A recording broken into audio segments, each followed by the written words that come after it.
चलिए जी, अब रिकॉर्डिंग शुरू हो गई। सो दैट मीन्स कि ATP is an intermediate molecule that links exergonic and endergonic reaction in cellular metabolism. Right. तीन बातें हो गई। पहली बात, energy currency of our body. We deal only in ATP, no other source of energy acceptable for the body metabolism. दूसरी बात, ATP is an unstable molecule. Unstable का मतलब बहुत reactive and hence instant source of energy. तीसरी बात, ATP जो है वो एक्सर्गोनिक और इंटरगोनिक के साथ लिंक कर रहा है। ठीक है। So next point, ATP is a soluble molecule and can easily be transported intracellularly but not intercellularly. अच्छा, ATP एक soluble molecule है। soluble से मुराद मतलब ब्लड या हमारा जो साइटोप्लाज्म है उसमें soluble है, और सिंपल छोटा सा मॉलिक्यूल है। इसका फायदा क्या होगा? इसका फायदा ये होगा कि ATP बनता कहाँ पर है? नॉर्मली ज्यादातर ATPs कहाँ बनते हैं आपको पता है? माइटोकॉन्ड्रिया में। मेजॉरिटी जो ATPs बनते हैं वो माइटोकॉन्ड्रिया में बनते हैं। मैं अगर आपको बताऊं कि हमारी बॉडी में जब रिस्पायरेशन होती है तो टोटल 38 ATPs एक शुगर से बनते हैं, और इन 38 ATPs में सिर्फ और सिर्फ 2 ATPs ऐसे हैं कि जो कि साइटोप्लाज्म में बनते हैं, और बाकी जो 36 ATPs हैं वो माइटोकॉन्ड्रिया के अंदर बनते हैं। तो अगर ये माइटोकॉन्ड्रिया के अंदर बनते हैं और राइबोसोम को फॉर एग्जांपल चाहिए या गोल्जी बॉडी को चाहिए, तो फिर इसको एक्सपोर्ट करना पड़ेगा, माइटोकॉन्ड्रिया से बाहर आना पड़ेगा, दोनों मेम्ब्रेन को क्रॉस करते हुए साइटोप्लाज्म में आएंगे। तो इसलिए ये सॉल्युबल होना चाहिए ताकि ट्रांसपोर्टेबल हो, ट्रांसफरेबल हो, और दूसरा ये सिंपल और छोटा मॉलिक्यूल हो। तो यहाँ वर्ड लगाया गया है इंट्रासेलुलरली, यानी सेल के अंदर।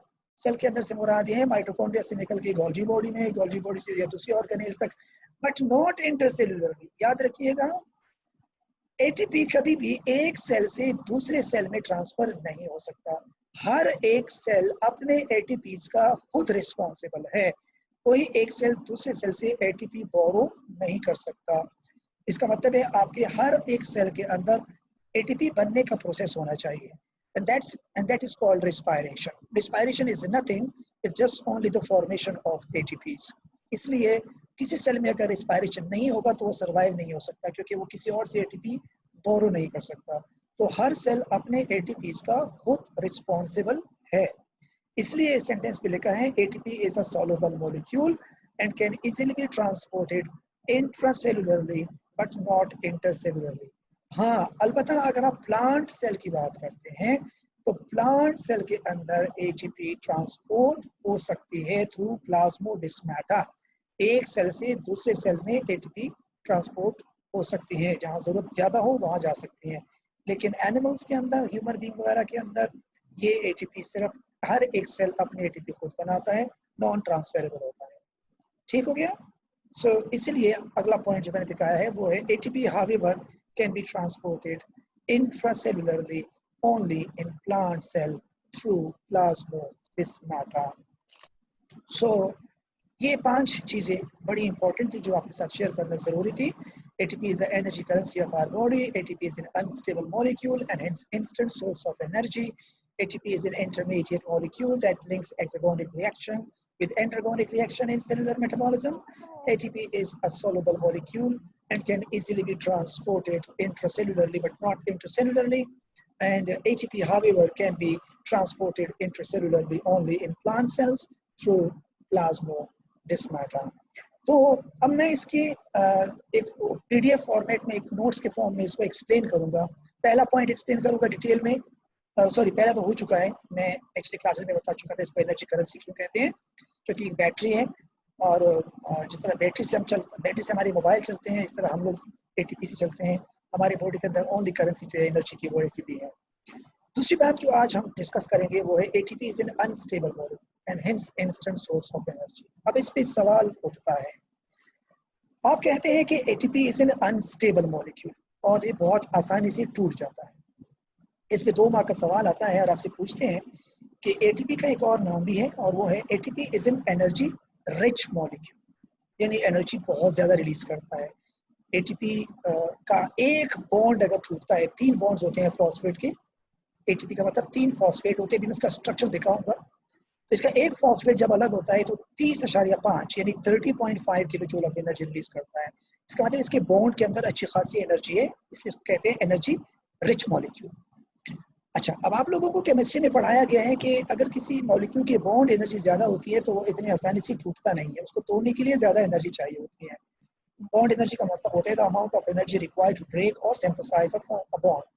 तो अगर इसकी बॉन्ड एनर्जी ज़्यादा है तो फिर ये इतनी आसानी से कैसे टूट सकता है? How you can say it's an unstable molecule? ये टिपिकल क्वेश्चन है, जिसका जवाब अभी मैं आपको, इसका जब डायग्राम डिस्प्ले होगा तो उसके अंदर मैं आपको दूंगा जवाब कि ये कैसे अनस्टेबल मॉलिक्यूल है और क्यों इंस्टेंट सोर्स ऑफ एनर्जी है। मैं इसका थोड़ा सा आपको हिंट दे देता हूँ कि अगर आप एटीपी का भी डायग्राम देखेंगे तो जो फॉस्फेट हमारे पास मौजूद है उस फॉस्फेट के ऊपर नेगेटिव चार्जेस हैं, 3 कंसेक्यूटिव नेगेटिव चार्जेस है ऑक्सीजन की वजह से। और ऑक्सीजन का एक बॉन्ड ऑक्यूपाई होता है, एक फ्री होता है, जिसकी वजह से ऑक्सीजन के ऊपर नेगेटिव चार्ज होता है। तो चूंकि 3 फॉस्फेट है और हर एक के अंदर ऑक्सीजन है, इसलिए उनके ऊपर नेगेटिव चार्जेस लगे होते हैं और ये नेगेटिव चार्जेस एक दूसरे को रिपेल कर रहे होते हैं।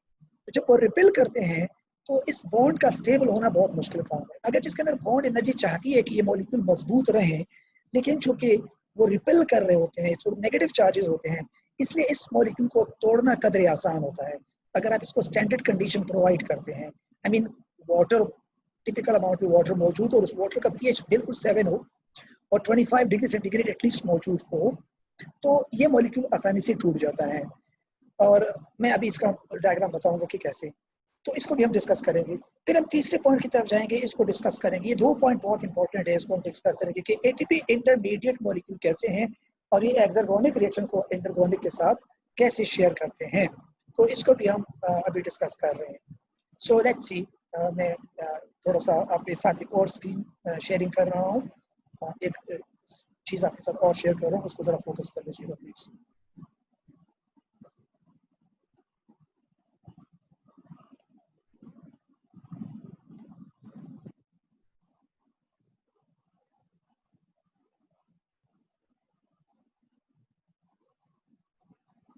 जी, क्या आप ये दूसरा दे सकते हैं? दूसरा जो फाइल है वो नज़र आ रही है आप लोगों को?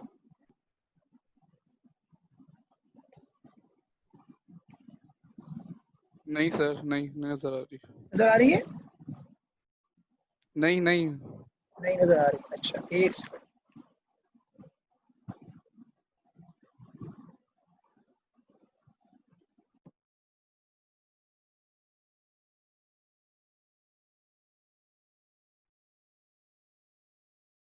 आप नज़र आ रही है? ठीक है, यस। ठीक है। अच्छा, अब आप ज़रा इस डायग्राम को देखिएगा। एटीपी स्ट्रक्चर, तो पहले सबसे पहले मैं अगर आपको एटीपी के स्ट्रक्चर से आगाह कर दूं कि एटीपी का स्ट्रक्चर कैसे है। Look at this diagram for a while. ये आपका एटीपी का डायग्राम है। बजाय तो डायग्राम आपको बहुत मुश्किल लग रहा होगा, कॉम्प्लेक्स लग रहा है, लेकिन ये कॉम्प्लेक्स नहीं है। इसमें 3 चीज़ें हैं, मैं इसको थोड़ा सिंपल कर दूं, मेरा कर्सर देखते जाएं। ये सेंट्रल चीज़ जो मौजूद है ये राइबोज शुगर है, 5 का पेंटोज शुगर जिसे कहते हैं, 5 कार्बन शुगर, राइबोज शुगर। और मुझे बताएं कि राइबोज शुगर डीएनए में था या आरएनए में था? आरएनए। आरएनए, ये तो ये आरएनए का शुगर इसमें मौजूद है। अच्छा, इसका ये कार्बन नंबर 1 है, ये कार्बन नंबर 5 है। इसकी कार्बन नंबर 1 पे नाइट्रोजन बेस लगा हुआ है। और ये नाइट्रोजन बेस जरा मुझे बताएंगे प्यूरिन है या पैरामिडीन है? प्योरीन। प्यूरिन है, 2 रिंग्स है इसमें, ठीक है। अच्छा, प्यूरिन के अंदर मैं आपको बताऊं ये एडेनिन है, ये एडेनिन है। तो इसका मतलब है कि डीएनए की सॉरी एटीपी के अंदर जो नाइट्रोजन बेस होता है वो एडेनिन होता है। तो कार्बन नंबर 1 पे एडेनिन अटैच है और कार्बन नंबर 5 पे आप देखिएगा 3 फॉस्फेट ग्रुप है जो कि अटैच है। ये एटीपी का पूरा स्ट्रक्चर है। तो अब आप देखें नेगेटिव चार्जेस देखिएगा ऑक्सीजन पे, यहाँ नेगेटिव, यहाँ नेगेटिव, यहाँ नेगेटिव, यहाँ नेगेटिव। ये नेगेटिव चार्जेस की वजह से मॉलिक्यूल एक दूसरे को रिपेल करने की कोशिश कर रहे होते हैं। मेरी आवाज़ हल्की आ रही है आप लोगों को? मैं कैमरा फिर बंद कर लेता हूँ।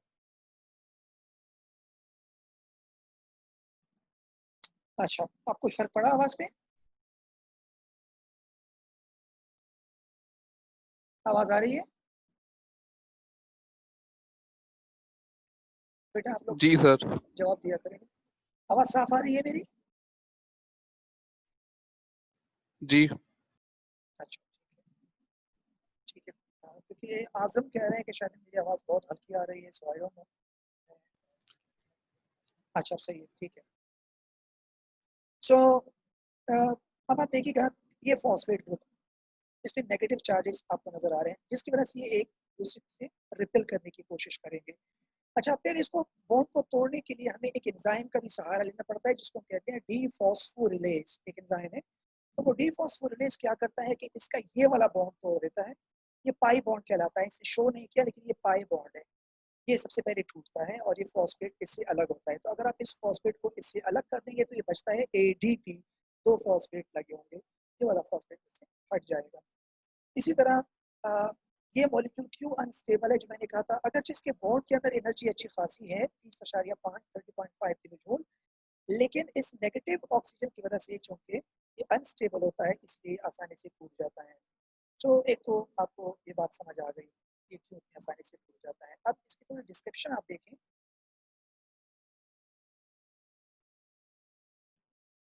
ATP structure and hydrolysis. So adenosine triphosphate, adenosine किसे कहते हैं? मेरे सवाल एक और भी है, एडेनोसिन क्या है? देखो, अगर आप इस एडेनिन और इस राइबोस को मिला के बात करें, दोनों को, एडेनिन और राइबोस को मिला के बात करें, तो ये कहलाएगा एडेनोसिन। और ये क्या है? ट्राइफॉस्फेट। फॉस्फेट अलग अटैच है। यहाँ एक बात आपको और बताना चाह रहा हूँ मैं कि अ, मुझे एक बात जरा प्लीज बताइएगा कि आप किसी भी ऐसे मॉलिक्यूल को देखते हैं जिसके अंदर नाइट्रोजन बेस लगा हो, जिसके अंदर शुगर हो और जिसके अंदर एक फॉस्फेट लगा हो, तीन के बजाय, उसको आप क्या नाम देंगे तला? अगर न्यूक्लियोटाइड। अगर एक नाइट्रोजन बेस लगा हो, शुगर हो और एक फॉस्फेट हो, क्या कहलाएंगे? न्यूक्लियोटाइड। शाबाश, न्यूक्लियोटाइड। तो इसका मतलब ये हुआ कि जो एटीपी है वो खुद क्या है? ATP is a nucleotide. ATP खुद क्या है? एक न्यूक्लियोटाइड है। यानी ATP is nothing, it's a nucleotide. However, it has three phosphate group instead of one. और इसके अंदर जो वो है नाइट्रोजन बेस है, वो एडेनिन है। सो इसलिए हम कहते हैं कि ये एक न्यूक्लियोटाइड है। So let's see adenosine. अच्छा, हाँ, तो ये पूरा क्या है? न्यूक्लियोटाइड है। लेकिन अगर आप इन दोनों की बात करें, जिसको हम एडेनिसिन कहते हैं, एडेनिसिन का मतलब होता है न्यूक्लियोसाइड। एक होता है न्यूक्लियोटाइड और एक होता है न्यूक्लियोसाइड। यानी वो एस से या सी से हम लिख सकते हैं। न्यूक्लियोसाइड का मतलब होता है न्यूक्लियोटाइड विदाउट फॉस्फेट ग्रुप। तो अगर आप फॉस्फेट हटा देंगे तो ये न्यूक्लियोसाइड बचेगा। न्यूक्लियोसाइड के अंदर राइबोस होगा और एडेनिन होगा। ठीक है। सो adenosine triphosphate or ATP is a small, relatively simple molecule. It can be thought of as the main energy currency of cells, much as किस तरह money is the main economic currency of human societies. The energy released by the hydrolysis of ATP is used to power many energy requiring cellular reactions. अच्छा, structurally, ATP is an RNA nucleotide that bears a chain of three phosphates. At the center of the molecule lies a 5-carbon sugar, ribose, and then which is attached to the nitrogenous base, adenine, and to the chain of three phosphate groups. ATP is made unstable by three adjacent negative charges in the phosphate tail, which want very badly to get further away from each other. Yes, Arina. Your question?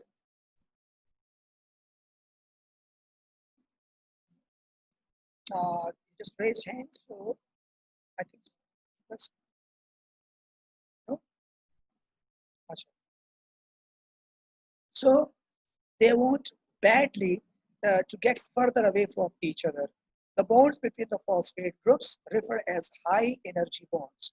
यानी ये high energy bonds हैं, लेकिन ये एक दूसरे से भागना चाहते हैं, अवे होना चाहते हैं, इसलिए ये इस मॉलिक्यूल को अनस्टेबल बनाता है, जो इसके हक में बेहतर होता है। इसी अनस्टेबल की वजह से तो ये हमारे लिए एक अच्छा यूजफुल मॉलिक्यूल है, क्योंकि इसी वजह से हमें एनर्जी मिलती है जब ये टूटता है। तो ये इसकी अनस्टेबिलिटी की वजह हुई। अब एटीपी की हाइड्रोलिसिस कैसे होती है? एटीपी का मॉलिक्यूल टूटेगा कैसे? ATP is hydrolyzed to ADP in the following reactions. अब आप इसका जरा रिएक्शन देखिएगा, इस रिएक्शन से किस तरह ये टूटेगा। Look at here. ATP plus water, ATP को तोड़ने के लिए पानी की जरूरत पड़ेगी, और इसके साथ एक एंजाइम भी होता है, अगर उस एंजाइम को भी हमने मेंशन नहीं किया। रिवर्सिबल रिएक्शन है, और जब ये एटीपी टूटता है तो इसमें से एटीपी और इनऑर्गेनिक फॉस्फेट रिलीज होते हैं, और साथ में एनर्जी रिलीज होती है। असल में ये जो फॉस्फेट है यही वो एनर्जी है, ये हाईली एनर्जाइज फॉस्फेट होता है। एटीपी की एक आदत है, जब ये टूटता है ना एटीपी में, तो ये अपना फॉस्फेट बराबर वाले मॉलिक्यूल पे ऐड करता है। असल अगर इस वक्त ग्लूकोज मौजूद होगा तो ये फॉस्फेट ग्लूकोज के ऊपर ऐड होकर ग्लूकोज फॉस्फेट बना देगा। ग्लूकोज फॉस्फेट हाईली अनस्टेबल होता है एज कम्पेयर टू ग्लूकोज। तो ये जो एनर्जी लिखी है, ये एनर्जी कोई नई चीज नहीं है, ये एनर्जी इसी पीआई के अंदर मौजूद होती है। ये हाईली एनर्जाइज फॉस्फेट ग्रुप होता है। तो एटीपी को तोड़ने के लिए वाटर की और एंजाइम की जरूरत पड़ती है, और ये रिएक्शन रिवर्सिबल होता है। यानी ये जिस तरह ये प्रोसीड हो रहा है हाइड्रोलिसिस है, इस तरह ये कंडेंसेशन भी हो सकती है और उसको बनाना भी सकते हैं। तो like most chemical reaction, the hydrolysis of ATP to ADP is reversible. The reverse reaction which regenerates ATP from ADP and inorganic phosphate group. Regeneration of ATP is important because cells tend to use up hydrolyzed ATP molecule very quickly and rely on replacement ATP being constantly produced. यहाँ मैं एक चीज बताना चाहूँगा कि ये जो ATP है, ये जब टूटेगा और ATP और इनऑर्गेनिक फॉस्फेट बनाएगा तो ये कहलाएगा एक्सर्गोनिक रिएक्शन। ये एनर्जी रिलीज कर रहा है, ये एनर्जी कोई वर्क डन परफॉर्म करेगा। अगर कोई आगे एनर्जी और वो इंडरगोनिक रिएक्शन है तो ये एनर्जी उसको मिल जाएगी। अच्छा, अब अगर हमने ATP को बनाना है वापस, तो किसी भी शुगर मॉलिक्यूल को हम ऑक्सीडाइज करेंगे, ग्लूकोज को ऑक्सीडाइज करेंगे, उससे जो एनर्जी निकलेगी वो एनर्जी जाके दोबारा इसमें लॉक होके ATP को बनाएंगे। तो formation of ATP is an endergonic reaction and dephosphorylation of ATP is an exergonic reaction. दोबारा रिपीट कर रहा हूँ, most important statement. Phosphorylation of ADP into ATP is endergonic reaction. यानी phosphorylation of ADP into ATP is endergonic reaction. It is energy requiring process.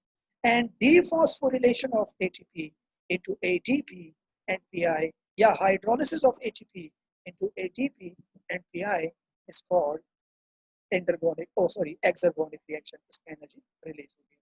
तो हमें हमारी body में जो कि हर वक्त रिएक्शन होते रहेंगे, और इंटरगोनिक रिएक्शन भी होती है और एक्सर्गोनिक भी होती है, इसलिए हमारी बॉडी में हर वक्त एटीपी का होना जरूरी है ताकि वो तमाम इंटरगोनिक रिएक्शन को कपल कर सके। क्योंकि इंटरगोनिक रिएक्शन को चलाने के लिए कोई भी other source of energy acceptable नहीं है सिवाय एटीपी की। इसलिए जितने इंटरगोनिक रिएक्शन होंगे उसको चलाने के लिए हमें एटीपी की कांस्टेंट जरूरत पड़ेगी, और हमें वक्त फवक्त एटीपी देना पड़ेगा। ये एक फ्लो डायग्राम है, फ्लो चार्ट है, उसको जरा देखिएगा।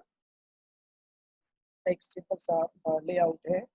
आप देखिएगा, ये एक एटीपी का मॉलिक्यूल है, 3 फॉस्फेट इसमें ऐड है, और ये एडीपी है। हम इस एडीपी को डेड बैटरी कहते हैं, डिस्चार्ज बैटरी, इस पे चार्जिंग नहीं है।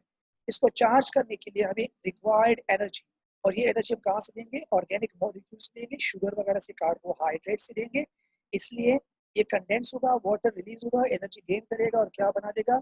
एटीपी, जो हमारी बैटरी है उससे हम चार्ज होते हैं, उससे हम चलते हैं। अब हम इस बैटरी को चार्ज कर रहे हैं, चार्ज करते हुए मतलब इसको हम तोड़ेंगे, एनर्जी खर्च करेंगे, इसलिए हमें पानी की जरूरत पड़ी है और हम एनर्जी रिलीज कर रहे हैं। ये वो एनर्जी है। देखो, असल में ये एनर्जी हमने यहीं से ली थी, लॉक की थी, लेकिन उस वक्त ये रिफाइन नहीं थी।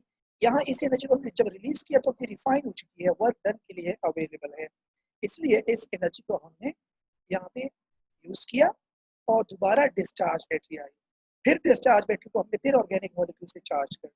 मैंने पहले भी एग्जांपल दिया था, आप अपने बॉडी के सेल्स को अपना मोबाइल सेट समझ लें, उसके अंदर लगी हुई बैटरी को आप एटीपी समझ लें, और जो हमारा बोर्ड है, बिजली का बोर्ड जिससे आप अपनी बैटरी को चार्ज करते हैं, वो कॉम्प्लेक्स ऑर्गेनिक मॉलिक्यूल या शुगर है। तो जिस तरह बोर्ड से आप बैटरी को या बोर्ड के साथ आप मोबाइल को डायरेक्ट कनेक्ट नहीं कर सकते, आपका मोबाइल आपके बोर्ड की बिजली से नहीं चलता, बल्कि उसके लिए आप मोबाइल से बैटरी निकाल के स्टोर करते हैं उसमें एनर्जी, उसी बोर्ड से उसको स्टोर करके फिर मोबाइल में लगाते हैं।